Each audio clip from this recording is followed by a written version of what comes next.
Hello, and welcome to Thingness. This podcast is one part of our domestic microgallery. In each of these episodes, we sit down with our current exhibitor and talk about objects, things, and collecting in relation to exhibiting outside of White Cube norms. We are Hannah And Martin, and today we are joined by Zhao and Rickard Eklund. Hello. Yeah. Hello. Hi. Would you like to tell us a little bit about your practices? About our practices? Yeah. Or who you are, where you're from. Mm-hmm. What did you have for breakfast? No, we've been through that already. That was the mic check. No, I'm Rickard Eklund. I'm from Stockholm. I studied at the art school here in Gothenburg, and that's where I met both of you guys. Mm-hmm. Yep. I work with all sorts of things, quite eclectically. Graphics and then films, sculptures. Do a lot with laser cutters, do a lot with 16mm film that I source and digitize. I do a lot of risograph printing. But they usually end up as installations now, kind of. They end up as separate artworks that relate to each other in groups of thematic things. So that's what I do, and I also collaborate with musicians, do album art covers and music videos and audio-visual performances. And I collaborate with Queening a bit. Yes. Since a few years. Why don't you speak first about maybe your practice, Queening, and then it'd be great to Yeah. hear how the two of you work together as well.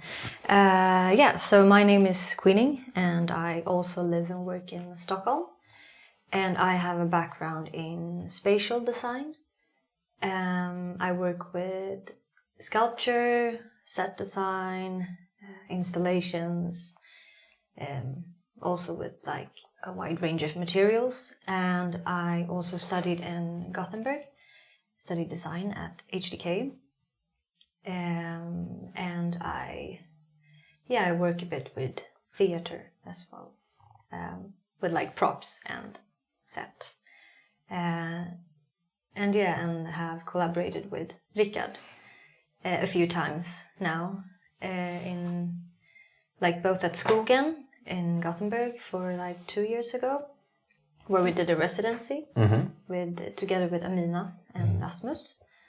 That was an audiovisual type show with like a performance, an expanded cinema of sorts. Yeah, with a low budget IMAX Experience. said one of our friends. And how do you work together then? It's been a bit different, but By proximity. And I don't know, just having similar visual interests and overlaps and I mean, we work very differently. Yeah. Like we have different approaches and processes, but we kind of have shared the same interest, or like kind of have the same similar visual language, maybe. perhaps. Yeah, I would agree with that. And So it comes about, and then we apply to things together. but we've kind of found a good way to work together that is where maybe our both artistic practices meet, and then we do something together, which is maybe the space, working with a room, building kind of a set around that, rather than doing everything together. Yes, come up with a overarching framework, and then sort of go off and do individual things within that framework, and then bring them together when it's time to install. I think more than anything, like there's a certain sense of like tactility in both your practices that are like on very much the same level. It's very nicely put together. Yeah. And now, most recently, you're doing Thingness. Yes. Now we're doing Thingness. Now we're doing Thingness. Amazing. Yeah. Then let's move on to the first question that we asked people, which is, how would you describe your relationship to things, objects, and collecting? Who wants to go first? What comes to mind, Queenie? Now that you started talking and then passed it over to her. Do you collect something together? I just want to negotiate who goes first. Right. But I mean, I can. Yeah, go for it. And I guess you know everything about like my relation to collecting things. I wouldn't say I'm a hoarder, but I do have a tendency to like, oh, this thing is good to have. You know, you can always, it becomes useful in the future. And That's funny because you say that, and I would say that I would appropriate that to Rickard as well. What I know of your studio next door to mine. right, but I'm like worse than Are you? him. but I think I've been like for the past few years, it's almost become like I don't know if I would call it a tradition, but when it's like springtime, we go on walks in the like forest parks. And then I'm like, it's not like I'm after something specific, but I do have my eyes like searching a bit. And when there's like logs or, you know, some tree that has been sick maybe and been, what's it called? Cut down. Cut, yeah. And just like laying there and cause I work quite a lot with wood right now and like with the chainsaw or most recently just went to a course doing this wood turning lathe. Yeah.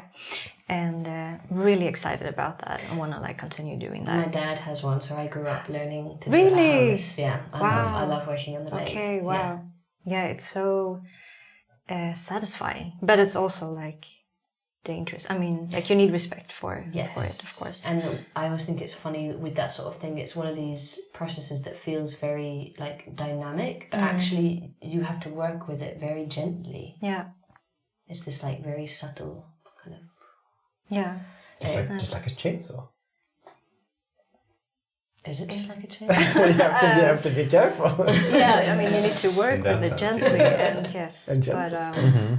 but yeah, no. So it's been like a few rounds, like collecting logs and you know sticks and stuff. So would you say that you're a stick person or a stone person? I was a stone person, and then I felt like, why am I doing this? Because I'm not doing anything with the stones. And then it kind of just piled up at home, and I felt like at one point we have too much stuff of this, and I don't know what I'm going to do with it. It's just like stones from different trips. But then with the logs, it's like I can actually, it becomes also a starting point for my work.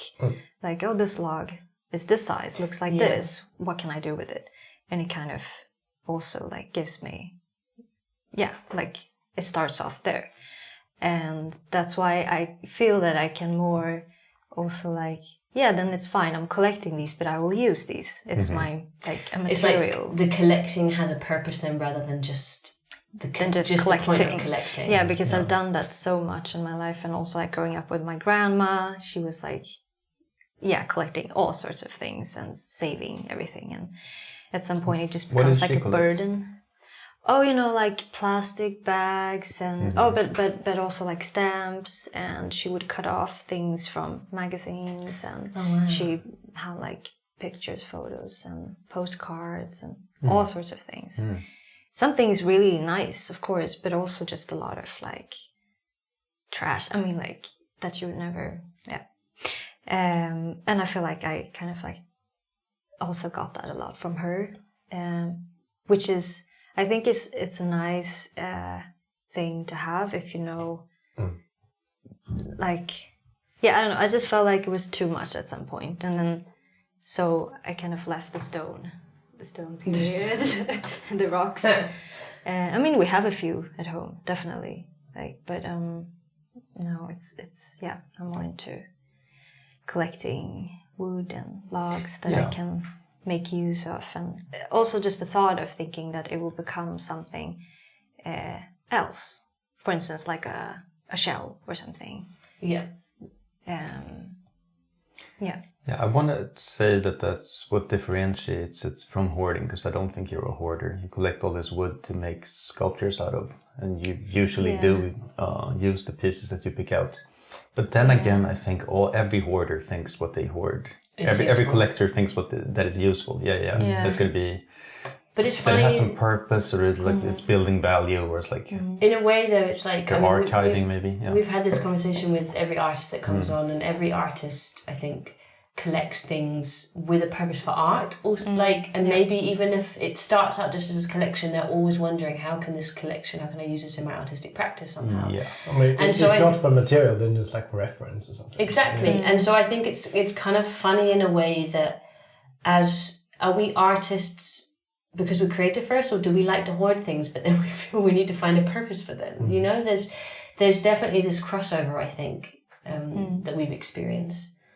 You fit into that, Rickard. No, sure. I mean, I collect, I like roaming the city and finding things, which might be... As one does. As one does. You find yourself in a field. Treasure. Yeah, exactly. That's this little thing. Yeah. I've joked about we should go on a date to the recycle HVC. Oh, but it's actually that'd be that fun. would be a great day. That's awesome. Yeah. So when you find gold in the wild, you tend to bring it home, which could just be this discarded piece of perforated steel sheet or something, or something with an interesting shape. And then eventually, I do feel like it does find its purpose. I had these... they tore down the roof across the street from where I lived like 10 years ago now. And it took me... And they had this beautiful patina on them that I thought were very landscape-like. So I picked up a bunch of them, like almost like half the roof that they threw away, the best parts, and then logged that around, moving studios to studio probably 3 times before I actually used them. And then they became exactly what I wanted them to be. They became these ready-made landscape paintings that became a bit coveted by other people. I managed to sell them all, but it took Which years is funny in a before. way, isn't it? Like that you can right. But I mean, and people were mad at me, like, you're gonna bring that shit again? Like, I know it's gold. Trust me, trust the process. So I don't feel like I'm hoarding. I'm just picking up things that. Waiting for things to mature. Their time will come. But maybe it's I believe in my in what I saw and pick them up for a purpose. It's like maybe all these things that we collect or something. It's like the person who collects it, they see something different in it from what other people do, and that's why either they pick it up or then it becomes something else from it, because it's like they see the potential in it. Yeah. Anyway, that's a nice way to move on. Let's move on to some of the things that you've brought into Thingness then. Because some of these kind of fit into some of the processes that you've just spoken about. So, like, I mean, we didn't talk about this before, but Rickard, you said that some of these, what was it, the life cycle of a... Moth? Yeah, it's a life cycle of a moth. What type of moth? Silk moth? Yeah, silkworm. Butterfly. That you've carved down to different shapes to fit. Yeah. But where did you find this? I found this probably from AliExpress or something many years back. If you can see the image, it's these yellow pieces that are the 4 of them, and it's each a stage in the, I guess, holometabolism of a silkworm or something. From egg, it becomes a pupae or and then a worm, maybe worm pupae, and then turns into a moth or a butterfly. I'm not entirely sure. And when I bought it, the lucite that these are cast in was actually clear, but now it's turned all really disgustingly jello, and it's probably like really toxic to cut it up and stuff, but I cut it into these little pieces and grinded them down, and maybe And I'm not well. It became now I'm using it. You know, all How these long years have you later. had it? I've had this for not that long. These guys, maybe 3 or 4 years. Yeah, that's not so long. Yeah. It just fits into. I've been interested in Do you want to speak a little bit about these your moths. approach to installing then? Because I mean, you've each kind of brought your works, but speak a little bit about what your thoughts were.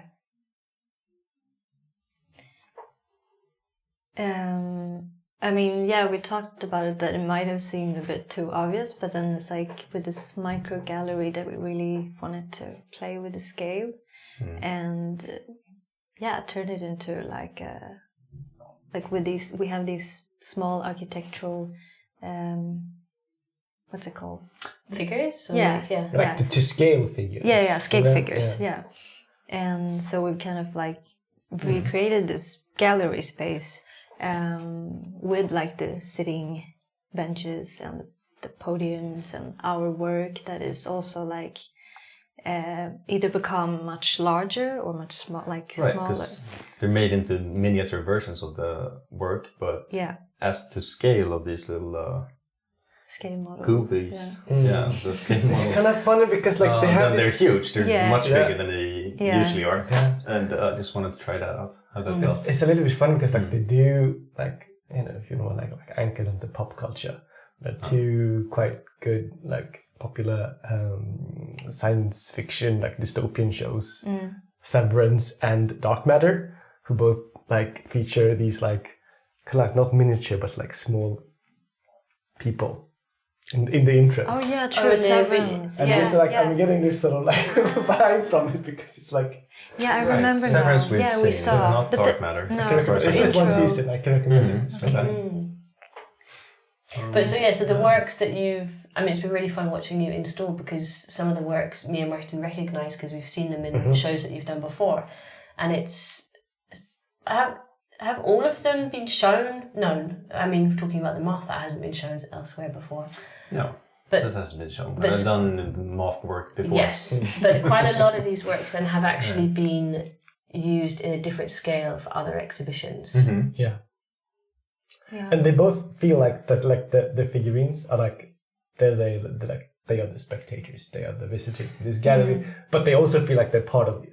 You know, Yeah. because they are part of it. Yeah. Exactly, right? So that's a nice duality. It's just fun to try out the sculpture ideas, like to revisit some works and then think, what if it was in this scale? And then you build a little model of it to represent another scale.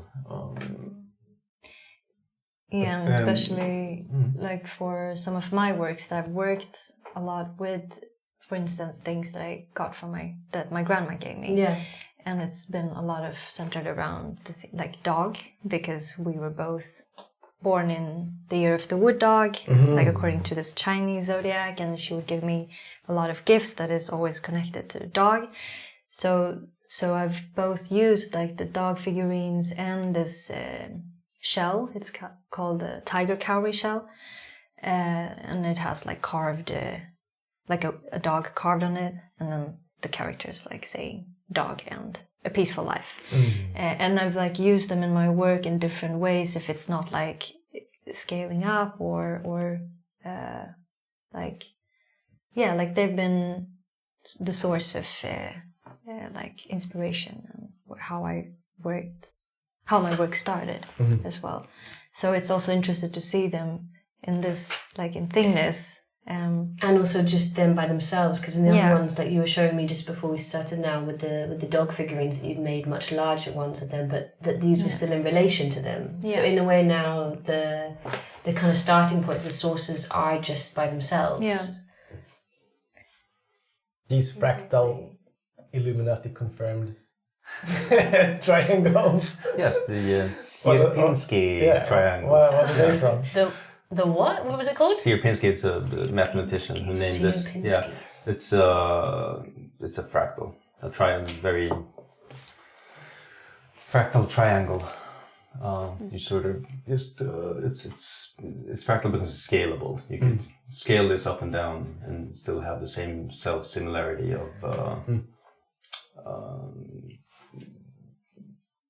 it's just the same shape. This triangle sort of divides the space infinitely in a scalable manner. I used this free in a installation I did for an online show through a artist-run Copenhagen gallery maybe 5 years back. But then everything was its own size in a way, but it was for online. So was it like online, like not real virtual? Like, did it look like a little gallery online? No, really, it was like more of like a blog post. This is COVID years. So it was planned to be a physical show, but then I ended up just building the whole show in my, at the time, Stockholm studio, and just sending them documentation pictures of a nook of my studio. Sweet. Yeah. And it was a duo show too, so somebody else did that, like That's cool. at the same time, like out. Yeah, I don't know how that worked, but it worked the way it worked because those were the days, those were the times. But I mean, it's this funny thing, like with miniaturization of things. Like if you go down in scale, it also like opens up like new dimensions to work bigger. Because if you're only like working digitally, or like if your only means of showing something is like the documentation, you can like trick people.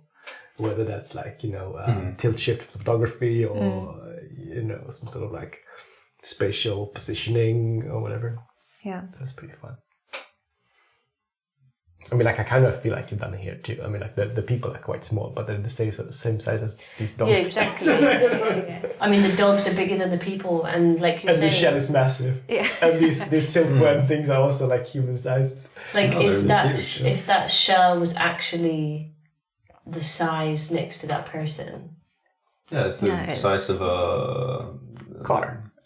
Yeah, like a Yeah, that's a good. the size of a car. Volkswagen Beetle. Yeah.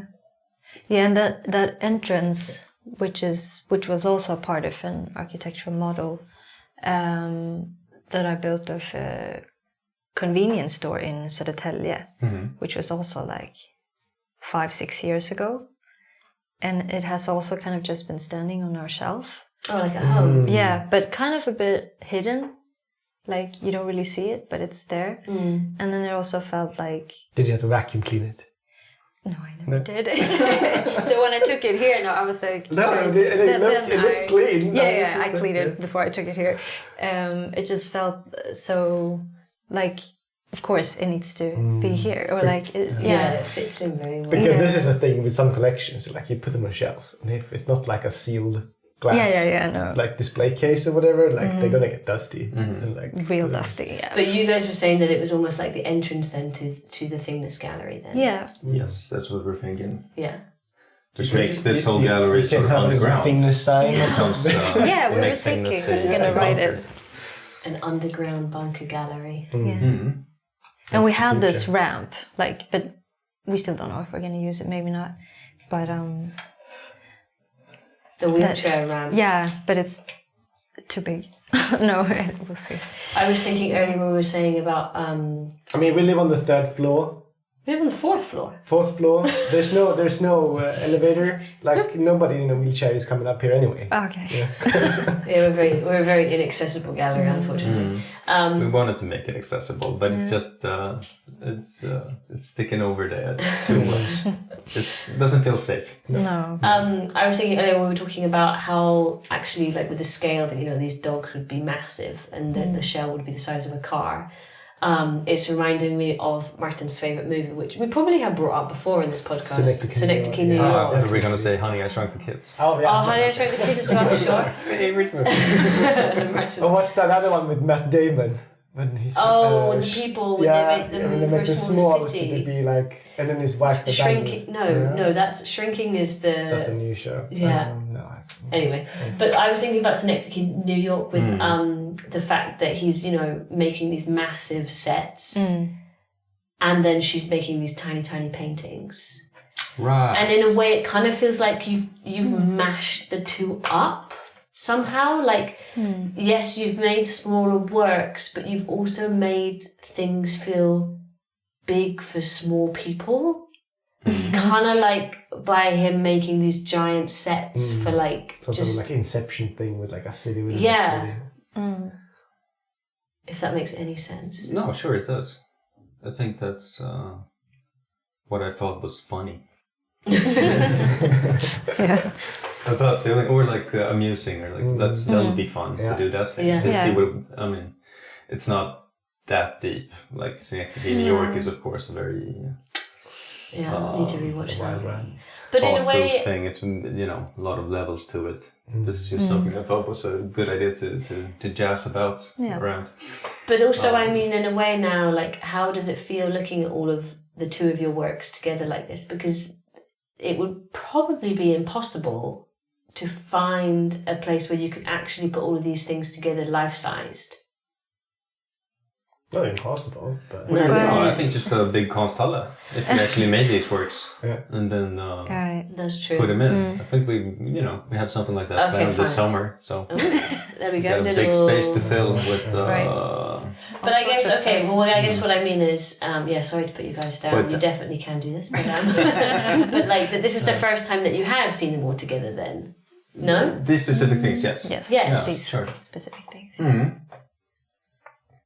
That, like, in a way, it is tricky to think about bringing works together sometimes, if just to test them, I guess, in the studio, But like, now you've been able to bring them. I mean, I guess this is how it is when people do the tiny scale things for. For exhibitions. Yeah, exactly. Like, yeah, that's true. Yeah, I think that's part of the fun here too, to see our works come together in this sort of imagined institution complex show with multiple gallery rooms, and just to see how they sort of what the rhythm is like in between the expression of each thing. And hopefully it works, but if it doesn't, that was the experiment. I think it looks great. Let's move on to our final point. We ask each artist to bring a reference to our bibliography. So I don't know if you want to bring one together, if you have a joint one, or you want to add one each. Something that you want to add. Well, we didn't talk it through before, No. so probably it's better just say one each. But we did, or like for our next project, that this book, Picnic at the Roadside. Yeah. Picnic by the Roadside. By the brothers It's a book. Yeah. If you forgot on the title, I can write it properly in the bibliography. Isn't it You just should, called regardless Roadside if we can think of it off the top of our maybe heads or not. Roadside Picnic. This is the book that Andrei Tarkovsky based Stalker off of. And we both resaw the movie, Roadside and now Picnic. we also read the book. They're quite different, but that's a source of inspiration. Strugatsky, Boris. Strugatsky, Okay, the brothers Strugatsky. Yes, I've heard about this actually, And there's just these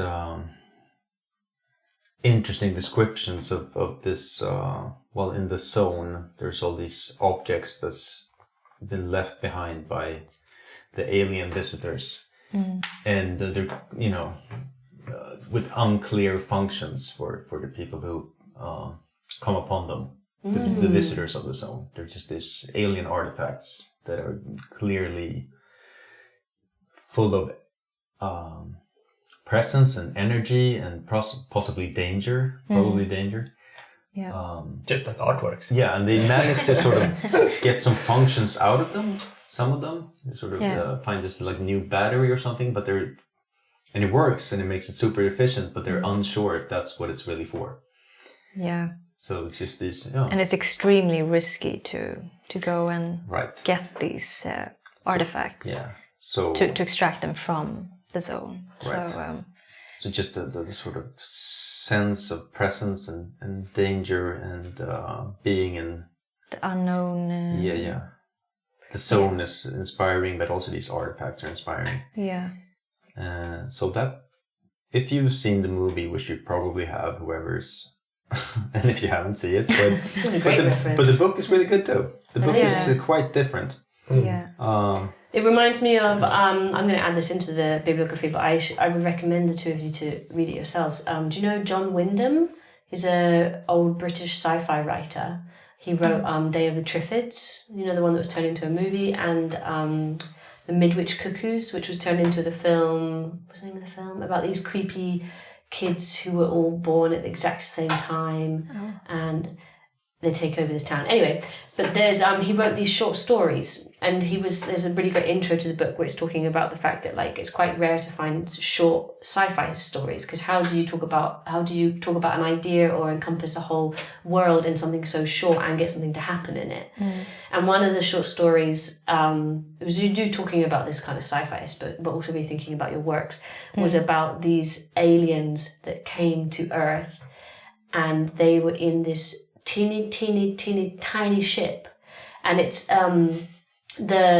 it alternates between a perception of humans in the neighborhood and a perception of one of the aliens writing like a journal for like what's happening to them. And so they come into this place, you know, I think they must be like ant-sized or something, and then they essentially kind of get like stepped on. But it's just this weird relation of talking about these two kind of parallel interpretations of like what's going on in this little bubble of like a village for like half a day. Just reminds me of your little guys. I'm not familiar, but it sounds nice. Yeah. Sounds good. Yeah.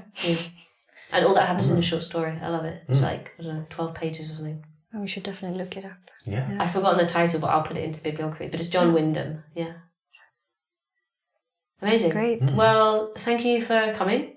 Thank you for having us. And this was Thingness.